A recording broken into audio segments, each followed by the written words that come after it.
Este fin de semana, en el estado de Arizona, el expresidente Donald Trump retomó sus mítines políticos. Ladies and gentlemen, please welcome the 45th President of the United States of America, Donald J. Trump. And I'm proud to be an American, where at least I know I'm free.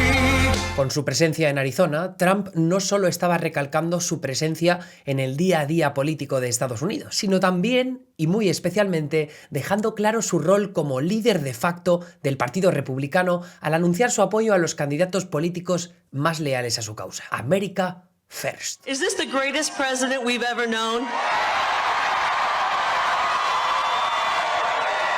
Arizona loves you. And if our founding fathers were here today, they would be Trump Republicans. I can see it right now, Mr. President. George Washington crossing the Delaware with a Make America Great flag at the back of the boat. Así que de eso voy a hablar hoy, de cómo Trump ha logrado mantener su papel como hacedor de reyes dentro del Partido Republicano y qué significa eso de cara a una posible candidatura a la presidencia en 2024. Mi nombre es Emilio Domenech, soy periodista y esto ocurre, os lo prometo, solo en América.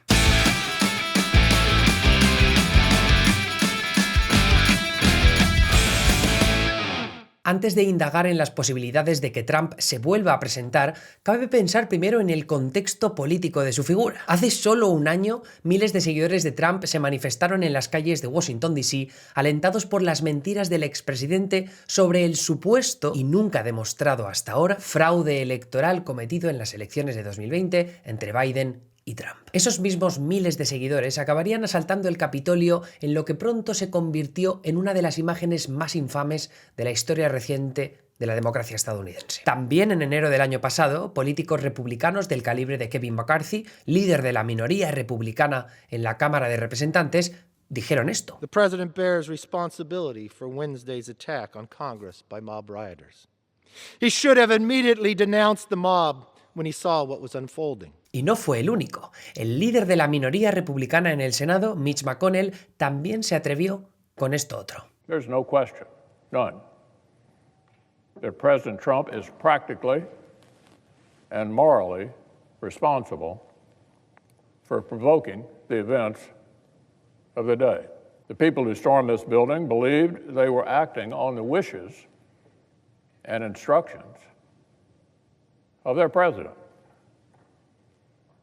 And having that belief was a foreseeable consequence of the growing crescendo of false statements, conspiracy theories, and reckless hyperbole, which the defeated president kept shouting into the largest megaphone on planet Earth. Pero las palabras contundentes de ambos políticos chocaron con la realidad en las cámaras legislativas, donde ninguno de ellos votó a favor del impeachment contra Trump por incitar a la violencia en el asalto al Capitolio. De hecho, McCarthy cambió de rumbo por completo, llegando incluso a ir a Florida a intentar hacer las paces con Trump con tal de reconducir la estrategia republicana en un momento crítico para el partido. Porque cabe recordar que enero de 2021 fue un mes fatídico para el Partido Conservador. No solo Trump, su líder hasta ese momento, estaba en el punto más bajo de popularidad, sino que los legisladores republicanos, decenas de los cuales votaron a favor de intentar revertir los resultados de las elecciones de 2020,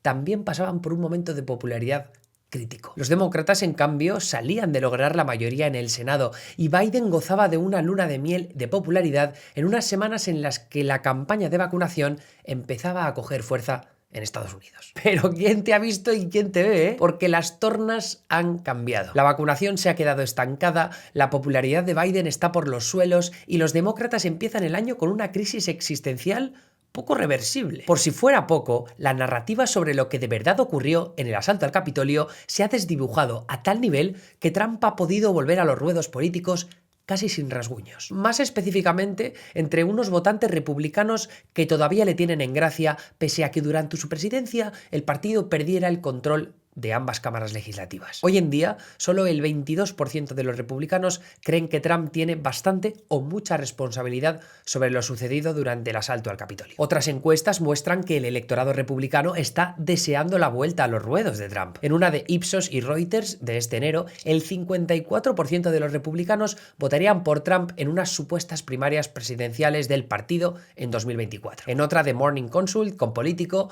del pasado octubre, el 47% apoyarían al expresidente. Y en otra de Harvard y Harris Poll de noviembre, Trump también lidera la carrera con el 47% de apoyos entre republicanos. Trump tenía un 86% de opiniones favorables entre el electorado republicano en otra encuesta de Quinnipiac del pasado octubre. Ese cuerpo de estudios demuestra la valía de Trump entre los votantes del Partido Conservador conforme se acercan las primeras elecciones generales en las que Biden será puesto a prueba. Las elecciones de medio mandato del próximo noviembre. Y esas elecciones nos interesan por dos razones en lo que tiene que ver con Trump. Uno, por los candidatos que ganen en las primarias republicanas que empezarán a celebrarse en poco más de un mes. Y dos, por la retórica de esos mismos candidatos que ganen esas primarias de cara a las elecciones generales del mes de noviembre. Aquí es importante el contexto. En unas elecciones primarias republicanas, la gran mayoría de los votantes son o miembros del partido o personas con un interés destacado en el rumbo del partido. Es decir,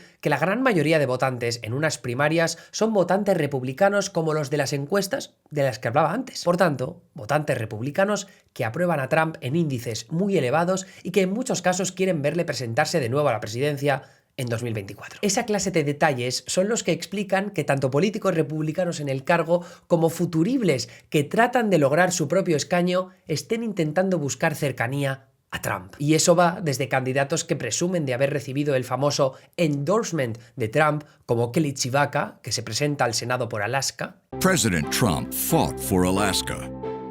But Lisa Murkowski, someone who's supposed to fight for Alaska, stopped fighting for us years ago.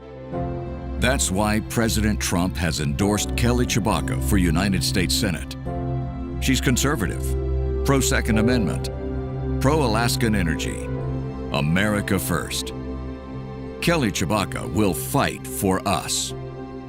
I'm Kelly Tshibaka, and I approve this message. Hasta candidatos que defienden la teoría del inexistente fraude electoral en la competitiva carrera senatorial de Ohio, como es el caso de Bernie Moreno. President Trump says the election was stolen, and he's right.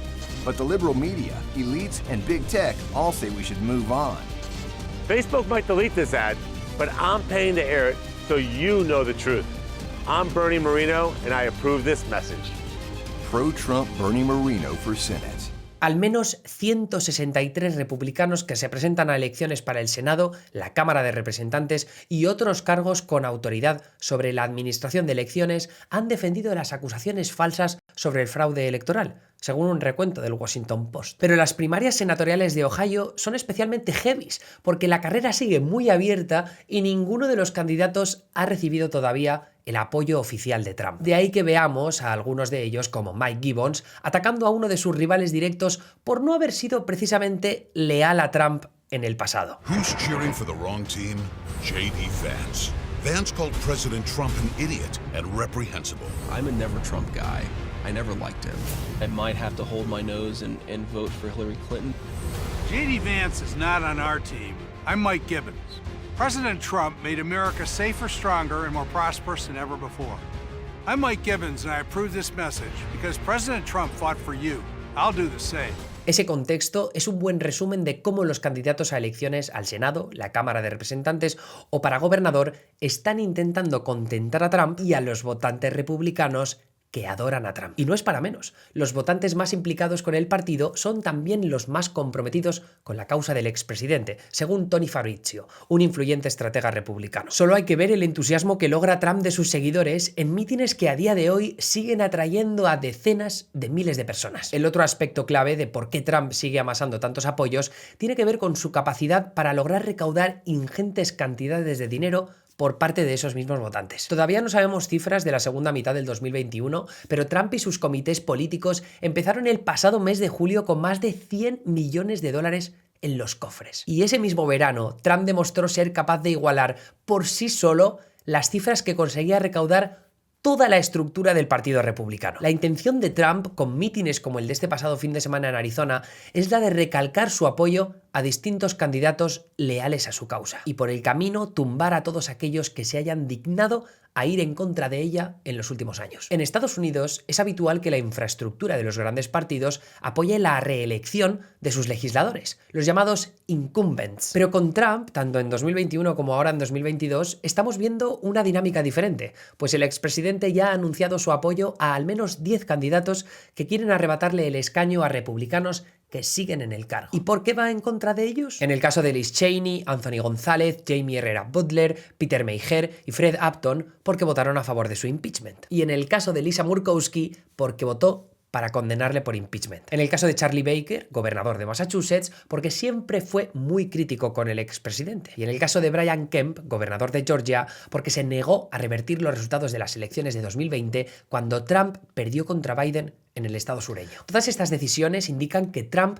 quiere mantener una influencia destacada en el rumbo del Partido Republicano, un rumbo lo más trumpista posible. De ahí que yo antes remarcara la importancia de prestar atención a las victorias en las primarias republicanas que empezaremos a ver a primeros de marzo, especialmente en lo que tiene que ver con carreras a puestos como los de la Secretaría de Estado, normalmente un cargo que se encarga de supervisar las elecciones estatales. Que Trump quiera tener a políticos leales a su causa en esa clase de puestos después de lo que pasó en 2020 es la mayor amenaza democrática de todo lo que está ocurriendo ahora mismo en Estados Unidos. Al fin y al cabo, fue la reticencia de ceder a las presiones de Trump por parte de secretarios de Estado como los de Georgia o de Arizona lo que posibilitó que se certificaran las victorias de Biden allí. En cualquier caso, las victorias de los pro-Trump en las primarias no tienen por qué traducirse en victorias después en las generales. Ni mucho menos, vaya. Porque aunque Trump es muy popular entre el electorado republicano, todavía tiene muchos puentes que reparar con los votantes independientes que necesitaría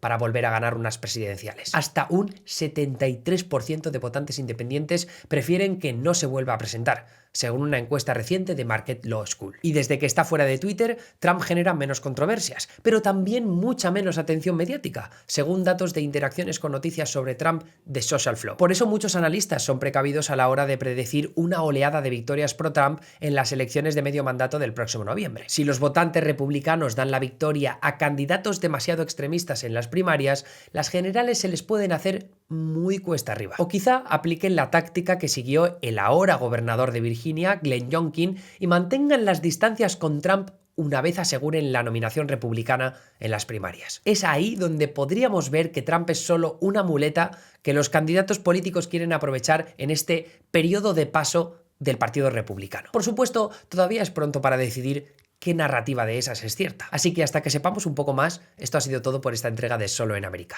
Mi nombre es Emilio Domenech, nos vemos la semana que viene aquí, en Neutral.es. Hasta luego.